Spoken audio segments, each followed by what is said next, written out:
시간이 흘러 병실. 수혈을 받은 에돔은 가까스로 건강을 회복할 수 있었다. 에돔의 부모님은 수혈을 받은 아들 앞에서 하염없이 눈물을 흘렸다. 그 눈물은 분노의 눈물이 아니었다. 아들, 진짜 다행이야. 정말 다행이다. 그건 기쁨의 눈물이었다. 에돔의 가족은 마지막 순간까지 하느님의 가르침을 따랐고 장로의 말에 순종했다. 그러면서도 사랑하는 아들을 구할 수 있었다. 하느님, 감사합니다. 하지만 에돔은 이런 상황이 몹시 혼란스러웠다. 낯선 이의 피가 몸속에 흐른다는 사실에 처음에는 구역질이 났지만 에돔은 그 사실을 점점 자연스럽게 받아들이게 됐다. 에돔은 더 이상 왕국회관에 가지 않았다. 그 대신 그날의 판결문을 읽고 또 읽었다. 에돔은 회관 친구들과 멀어졌고 부모님과도 크게 싸웠다. 그는 집에서 뛰쳐나와 번잡한 거리를 홀로 방황했다. 처음으로 신앙 없이 바라본 세상은 너무나도 아름다웠다. 그러나 그보다도 두려움이 훨씬 더 컸다. 에돔은 몹시 행복하다가도 몹시 슬프기를 반복했다. 그로부터 1년 뒤 백혈병이 재발한 에돔은 병원에 입원했다. 의사가 수혈을 하려던 찰나 그는 스스로 수혈을 거부했다. 종교적 신념은 없었다. 법적으로 성인이 되어버린 그를 제지할 수단도 없었다. 그렇게 에돔은 목숨을 잃었다. 축하드립니다 여러분. 여러분이 선택한 이 선택지가 원작의 흐름과 같답니다. 뿐만 아닙니다 여러분. 만약 실제 법정이었더라도 10중 8구 여러분과 똑같은 판결을 냈을 겁니다. 난 천재야. 너무 좋아하지 않으셔도 됩니다. 아마 영상을 본 사람들 99%는 이 선택지가 정답이라고 생각했을 테니까요. 그런데 정말 신기하지 않습니까? 에돔 측의 주장은 딱히 어긋난 게 없어요. 만일 에돔이 아빠가 똑같은 상황에 처해 있었다고 쳐봅시다. 백혈병에 걸린 에돔이 아빠가 수혈을 거부하는 상황. 수혈 안 받는다. 그러면 애당초 법정에 올 일이 없었을 겁니다. 에돔이 아빠는 자기 선택을 존중받았을 거예요. 왜냐면 성인이니까. 그런데 에돔은 어땠나요? 에돔은 성인이라 불리기까지 고작 3개월도 안 남은 친구였습니다. 거기다가 이미 충분히 성인의 인지 능력을 갖춘 성숙하고 똑똑한 친구였죠. 이건 법정에선 모든 사람이 동의하는 내용이었습니다. 에돔은 저보다 똑똑할지도 몰라요. 법에 어긋나는 일도 없었고 근거가 되는 원칙 또한 명확했죠. 더군다나 에돔의 신실함을 고려해 봤을 때 3개월이 지나더라도 에돔이 성인이 되더라도 그의 선택은 바뀌지 않았을 겁니다. 그러나 그럼에도 불구하고 여러분은 이 선택지를 정답이라고 생각했죠. 그 이유는 다양할 겁니다. 그 어떤 것보다 생명의 가치가 중요하니까 에돔이 자유롭지 못하다고 느껴서 이런 판결은 사회의 혼란을 가져다 줄 수 있으니까. 그러나 그중 가장 핵심이 되는 이유는 이거겠죠. 우리는 에돔이 아빠의 성경에 있으니까 아무튼 맞는 말이야. 그냥 원래 그런 거야. 라는 주장을 조금도 이해할 수 없어요. 아니, 원래 그렇다고요? 그게 왜 원래 그런 건데요? 이 말은 아무리 생각해도 비이성적이고 비합리적인 말처럼 들립니다. 재판 도중에 변호사 번호도 말하잖아요. 수혈 금지 규칙은 신이 아니라 1945년에 장로 몇 명이 만들어낸 거라고요. 여러분도 아마 여기서 무릎을 탁 쳤을 겁니다. 와, 맞네. 엄청 조잡하네. 그런데 말입니다. 변호사들은 잠시 후 1969년 영국에서 단 한 명의 판사가 내린 판결문과 길리 권한을 권위 있는 근거로 받아들이고 설전을 이어나갑니다. 판결문에는 이렇게 적혀 있었고 이건 이렇게 해석해야 하고 저건 다른 사례가 있었고 하는 식으로요. 그리고 여러분 역시 인간 여러 명이 만든 교리를 들먹일 때와는 달리 인간 한 명이 만든 판결을 아무런 의심도 없이 자연스럽게 받아들였을 겁니다. 그런데요, 여러분 여기서 몇 가지 되물어 보겠습니다. 생명이 왜 제일 소중한 가치죠? 에돔이 왜 자유로워야 하죠? 인권은 대체 누가 만들어낸 거죠? 이걸 왜 지켜줘야 하죠? 잠깐 고민하던 당신은 아마도 에돔 아빠와 똑같은 답을 할 겁니다. 그냥 원래 그런 건데.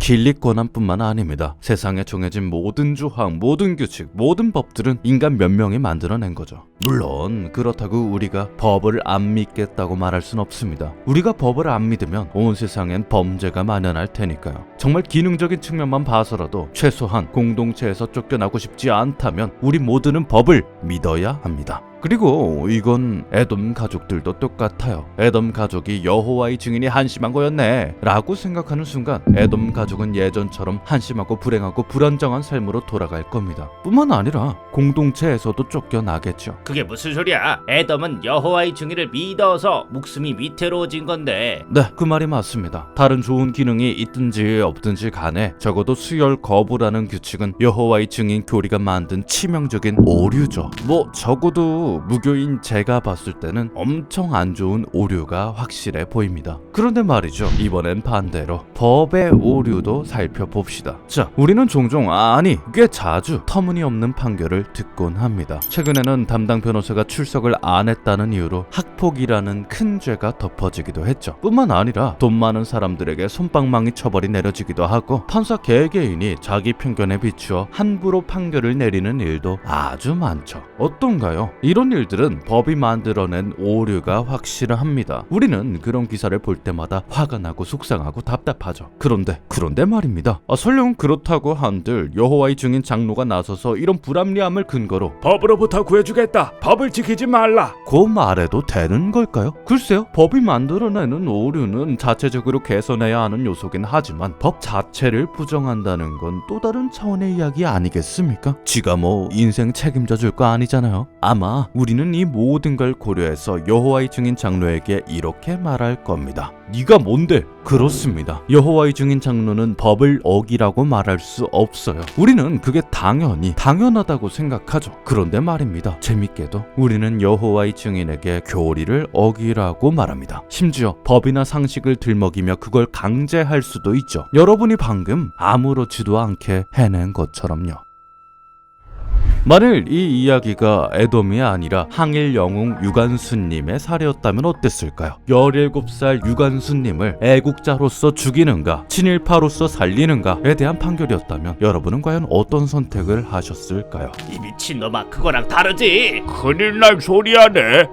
당연하죠. 맞습니다. 완전히 다르죠. 하지만 숭고한 뜻을 위해 목숨까지 내놓았다는 측면에서 여호와의 증인이 보는 에돔은 우리가 보는 그녀와 비슷할 겁니다. 그러고 보면 참 재밌지 않습니까? 에돔이 문제는 확신으로 선택했던 우리가 유관순님 문제에는 대체 왜 우물쭈물 망설이게 되는 걸까요? 그 이유는 생각보다 단순합니다. 유관순님과 우리의 가치관은 주류고 에돔의 가치관은 비주류이기 때문이죠. 네, 앞서 설명한 것처럼 이데올로기, 신념, 가치관은 비슷한 장점과 비슷한 문제점을 가져요. 그러나 진짜 차이는 얼마나 많은 사람의 지지를 받는가에서 오죠. 이 단순한 요소가 주류에게 무지막지한 힘을 주거든요. 비주류를 강제할 수 있을 정도로 강력한 힘을요. 그러나 정말 재밌는 사실은요, 주류의 강제는 대체로 좋은 의도로 이뤄진다는 거에 있습니다. 직접 선택했으니까 아실 테죠. 여러분은 이 선택지를 왜 고르셨나요? 네, 그렇습니다. 나쁜 의도는 전혀 없었어요. 그냥 진심으로 이 선택지가 에돔에게 더 좋을 거라고 생각한 거고, 경험과 이성에 근거해서 에돔의 행복을 위한 선택을 진지하게 고민했을 뿐입니다. 뭐 적어도 우리한테는 수혜를 받는 게 정답이었을 테니까. 그런데 에돔은 어떻게 됐죠? 우리가 심사숙고 고른 선택지는 오히려 최악의 결말을 만들었습니다. 방황하던 에돔은 종교를 잃고 공동체를 잃고 친구를 잃고 가족을 잃고 세상을 잃었죠. 소외된 소수자와 종교적 죄인, 그 사이에서 방황하던 에돔은 결국 공허함에 허덕이다가 스스로 목숨을 끊기에 이르렀습니다. 우리는 방금 무엇이 에돔을 행복하게 만들까요? 라는 문제를 듣고는 자신 있게 정답을 외쳤습니다. 하지만 그 자리에 에돔이 있었다면 분명 이렇게 말했을 겁니다. 네가 나로 살아봤냐? 아니잖아. 억울한 당신은 에돔의 행복을 위해 나름대로 열심히 고민했다고 항변할 테죠. 그러면 에돔은 또 이렇게 답할 겁니다. 아니, 그건 네 생각이고. 그렇습니다, 여러분. 사실 그건 내 생각이죠. 에돔 생각이 아니었습니다. 사실 우리는 종교란 무엇인지, 에돔이 어떤 기분으로 살지, 이 판결이 에돔의 삶에 어떤 영향을 미칠지는 별로 생각하지 않았습니다. 그냥 뭘 모르는 에돔 가족에게 적당한 연민으로 적당한 친절만을 베풀었을 뿐이죠. 이 작품의 매력적인 포인트는 누구에게나 비주류의 여지가 있음을 은근슬쩍 알려준다는 데에 있습니다. 기독교인 내가 봤을 때는 다 똑같은 이단이야. 무교인 제가 봤을 때는 기독교든 여호와의 증인이든 다 똑같아 보이는데. 뭐라고? 어디 종교만 그런가요? 결혼, 성적 취향, 인종, 직업, 삶의 태도, 취미, 더 나아가 시대와 장소에 따라 주류가 비주류로 바뀌는 경우도 허다하죠. 하지만 우리는 매번 그 사실을 까먹고 주류가 될 때마다 연민의 특권을 누리기 바쁩니다. 너 잘 되라고 하는 얘기야. 마이너한 취미를 가진 이들에게 제발 이상한 것 좀 그만 보고 밖에 나가서 사람들 좀 만나라 그건 말하거나, 이미 동성을 사랑해버린 사람에게 그거 비정상적이니까 당장 헤어지고 이성을 만나서 결혼하라 그건 말하거나, 평생을 가부장 제도에서 살아온 이들에게 할머니는 핍박받았고 할아버지는 여태 과도한 책임을 짊어져 왔다 그건 말하죠. 하지만 여러분, 별다른 책임감 없이 상대방을 주류에 끌고 나와서 발가 벗기기만 하는 건 타인을 계도한다는 도취감 말고는 아무것도 얻을 수 없는 일입니다.